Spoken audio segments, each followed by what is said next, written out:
오늘은 요한복음 5장 21절에서 24절까지 사망에서 생명이라는 말씀을 전하겠습니다. 오늘 예수님께서 우리에게 들려주신 말씀 가운데 두 가지, 사망과 생명이라는 두 가지를 나누고 계십니다. 삶이란 무엇이고 죽음이란 무엇이겠습니까? 우리가 정말 살고 있는 것이고 정말 죽는 것은 또한 어떤 것인지 우리는 생사의 판가름을 제대로 하기가 어렵습니다. 그 가치 기준은 어디일까요? 이 세상 사람들은 그 가치 기준을 인생에서 여러 가지로 따지고 있습니다만은 성경에서는 오직 한 가지가 생과 사의 정의의 가치 기준이 있다고 말하고 있습니다. 특별히 오늘 본문 24절 말씀을 보면은 내가 진실로 진실로 너희에게 이르노니 내 말을 듣고 또 나를 보내신 이를 믿는 자는 영생을 얻고 심판에 이르지 아니하나니 사망에서 생명으로 옮겼느니라고 말하고 있습니다. 여기서 중요한 것은 그것입니다. 예수님께서는 생과 사의 정의, 내가 살아있는지 내가 죽어있는지, 살아있지만은 죽은 사람도 있고 죽었으나 살아있는 사람도 있다는 것을 성경은 말하고 있는데 그 기준이 무엇인가 하는 것입니다. 그런데 오늘 본문 말씀은 예수님은 아들을 공경하고 아버지를 공경할 때에 그것이 산다, 살아있는 사람이라고 말을 하고 있습니다. 그러면 공경한다는 뜻은 어떤 뜻입니까? 가치를 말하고 있습니다. 이 말씀은 뒤에 또 나오겠지만은 그 가치는 어디에 있습니까? 성경 말씀에 기록되어 있습니다. 여러분이 잘 아시는 바와 같이 칼 막스 물질주의, 그 사람들은 물질이 신이라고 부르고 있습니다. 또 다윈은 생명은 우연히 발생한 것이요 신은 과학 법칙 자체가 신이라고 말하고 있습니다. 또 독일의 자유주의 신학자들은 성경이라는 것은 증명할 수 없는 하나의 우화, 스토리라고 말을 하고 있습니다. 이 세 가지 종류의 공격은 성경을 심각하게 공격하고 있습니다. 그럼 우리는, 성경을 믿는 우리는 과연 인생의 생과 사의 가치 기준을 어디에 두어야 될까 하는 것을 오늘 본문에서 찾아보겠습니다. 첫 번째, 사망에서 생명으로란 말은 하나님의 말씀 없이는 사람이 살 수 없다는 그런 뜻입니다. 하나님의 말씀이 있어야 사람이 산다는 뜻은 무슨 뜻이겠습니까? 우리는 아무리 계시가 충만하여도 예수님의 완전한 그 모습은 다 알지 못합니다. 그런 하나님이시기 때문입니다. 이 하나님의 신비를 우리가 알 수 없기 때문에 하나님께서는 우리에게 말씀을 주시고 하늘로 승천하셨습니다. 그런데 말씀이라고 우리는 많은 것을 배우고 또 배우고 하지만 말씀이라는 하나님의 말씀은 어떤 성격이 있습니까? 거기에는 두 가지 성격이 있습니다. 하나는 성격이 일반성이 있고 하나는 특수성이 있습니다. 일반성이라는 것은 성경은 모든 사람이 다 읽을 수 있는 것입니다. 거기에는 문학성도 있고 거기에는 지혜성도 있고 역사성도 있고 또한 거기에는 법이라는 것도 잘 가르치고 있고 등등은 있지만은 그 성경을 읽어도 전혀 이해되지 않는 면이 있습니다. 그렇기 때문에 성경은 어렵습니다. 특수성이라는 것 때문에 그렇습니다. 여러분이 이야기를 듣고 이해하려면 영화를 보거나 등등에서는 여러분 전체를 알아야 어떤 얘기가 도중에 있는 얘기가 이해가 됩니다. 그것을 우리는 컨텍스트, 문맥이라고 말을 합니다. 성경에는 어떤 문맥이 있습니다. 그것은 아무리 성경이 쉬워 보여도 모든 사람이 다 일반성으로 우리가 성경이 이해할 수 있는 것 같아도 할 수 없는 이유는 예수님이 하나님이라는 것을 문맥상 깨닫지 못하면 성경을 이해하지 못합니다. 성령님이 우리에게 오셔서 우리의 이해되지 아니하는 성경 말씀을 깨닫게 해주시지 아니하면 우리는 성경 말씀을 전혀 이해가 되지 않습니다. 이것을 특수성이라고 말을 하고 있습니다. 하나님께서 창조하신다는 창조주 하나님이라는 것을 깨닫지 못하면 성경은 절대로 이해되지 않는 특수성이 있다고 말하고 있습니다. 그래서 예수님은 자기 자신을 우리에게 다 보이시기 위해서는 말씀이라는 걸 주고 가셨습니다.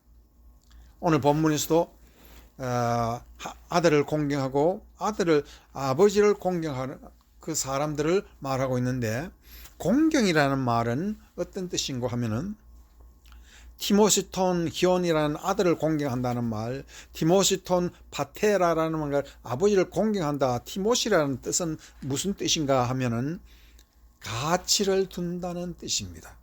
가치. 하나님의 가치를 인생 모든 것보다, 하나님의 가치가 우주보다도 더 가치 있다라는 그 말씀 그 자체를 우리가 가치의, 인생 가치의 기준으로 잡지 아니하면은 우리는 하나님이 누군지, 또한 인생이 뭔지 알지 못하고, 또한 하나님 앞에서 멀리 떨어진 그런 사람이 된다라고 말을 하고 있습니다. 그래서 마태복음 4장 4절에 보면 다음과 같은 말씀이 있습니다. 예수님께서 대답하여 이르시되 기록되었으니 사람이 떡으로만 살 것이 아니요 하나님의 입으로부터 나오는 모든 말씀으로 살리라 하였습니다. 이 말씀은 바로 말씀 없이 인간이 살 수 없다, 그런 뜻입니다. 한마디로. 그러면 이 말씀은 어디서 나오냐면 신명기 8장 3절에서 나오는 말씀이니, 우리 지금 시점으로 보면은 신명기 8장 3절이 기록될 때는 지금부터 3000년 전입니다. 인간이 말씀 없이 살 수 없다는 말은 3000년 전에도 그렇고 창세 이후에도 그렇고 현재까지도 그렇고, 그 말씀은 절대적인 진리로서 우리에게 임하고 계신다라는 것을 말하고 있습니다. 그래서 요한복음 6장 63절에서 같은 의미의 뜻이 있습니다. 살리는 것은 영이니 육은 무익하니라. 내가 너에게 이르는 말은 영이요 생명이라고 말을 하고 있습니다. 여기서 살리는 것은 영이니라고, 살리는 것이라는 말은 조포이운이라고 해서, 이 조포이운이라는 뜻은, 조라는 말은 생명이라는 뜻이고 포이운이라는 만든다는 뜻입니다. 살리는 것은 생명을 다시 만드는 재창조의 역사가 살리는 것이라는 뜻입니다. 그것은 예수님의 말씀이라고 얘기를 하고 있습니다. 그러면 영을 다시 만드는, 살리는 그 자체를 우리는 재창조 혹은 우리가 거듭난다라고 말을 하고 있습니다. 사람이 거듭나지 않으면 하나님의 말씀을 아무리 일러서 특수성이라는 것과 일반성의 차이 때문에 성경이 이해가 되지 않습니다. 조금 전에도 말씀한 칼 막스나 다윈이나 독일의 자유주의 신학자들은, 이 사람들은 성경의 특수성 때문에 절대로 성경을 이해하지 못합니다. 그러므로 믿는 자들은 그 사람들에게 답을 한다면, 공산주의자들에게 답을 할 수 있다면 바로 성경의 특수성을 인정하라는 것입니다. 성령 아니고는, 믿지 아니하고는 예수님이 하나님의 아들이라는 것을 절대로 알지 못한다는 것, 거듭나지 아니하고는 성령의 역사를 또한 알지 못한다는 것을 우리는 알아야 한다는 그런 뜻입니다. 이제 구약 성경에서 그와 같이 말씀으로 거듭나고 성령에 의해서 많은 사람을 살린 사람이 있겠습니까? 창세기 41장을 보면은 귀한 말씀이 거기에 있습니다.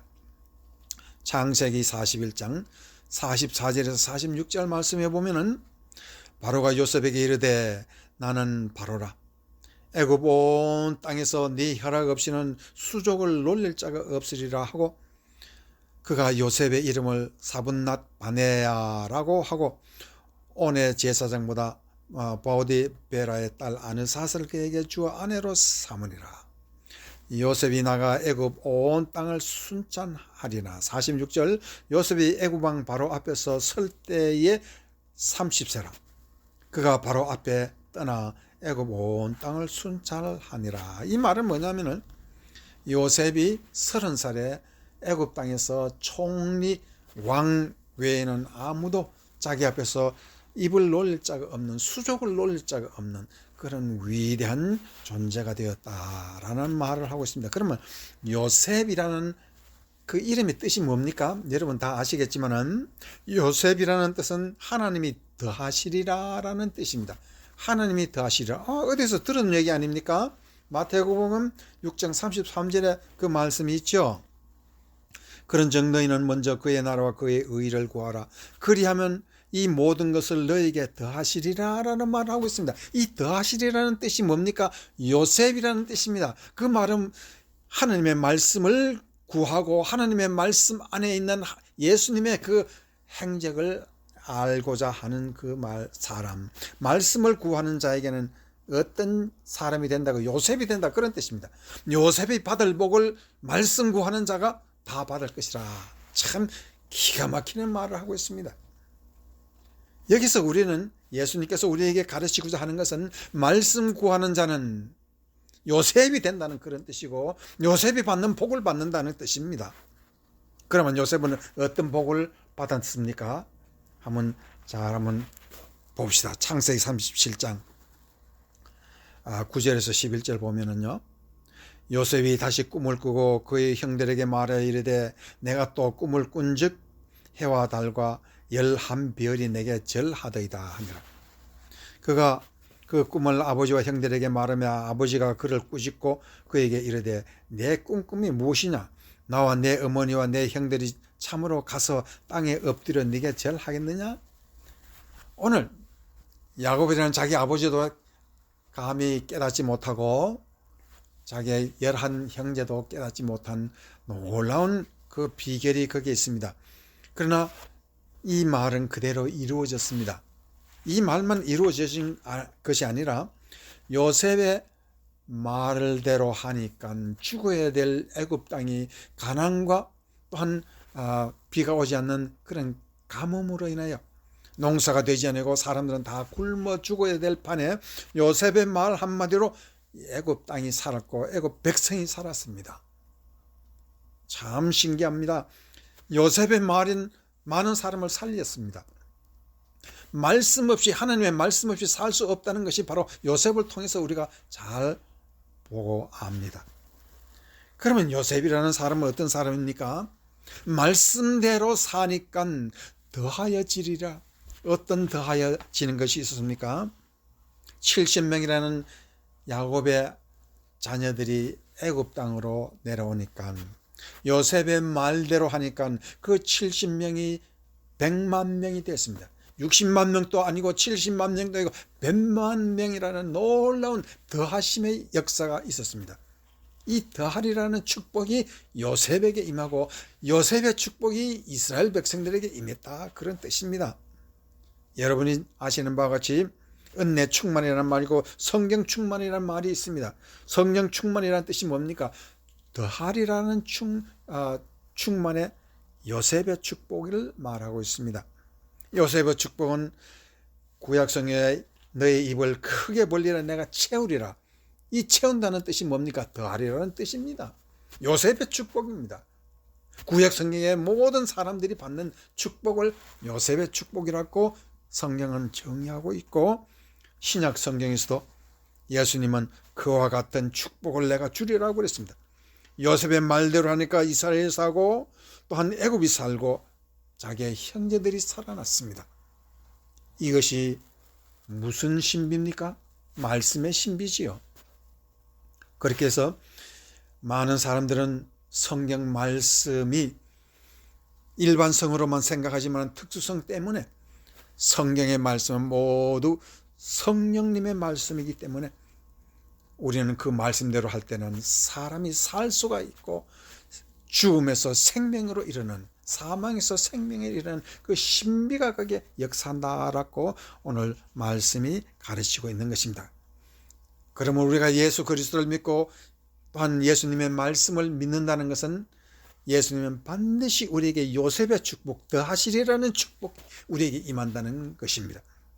더하시리라는 축복을 받을 때는 아무리 가난한 자도 하나님께서는 부유한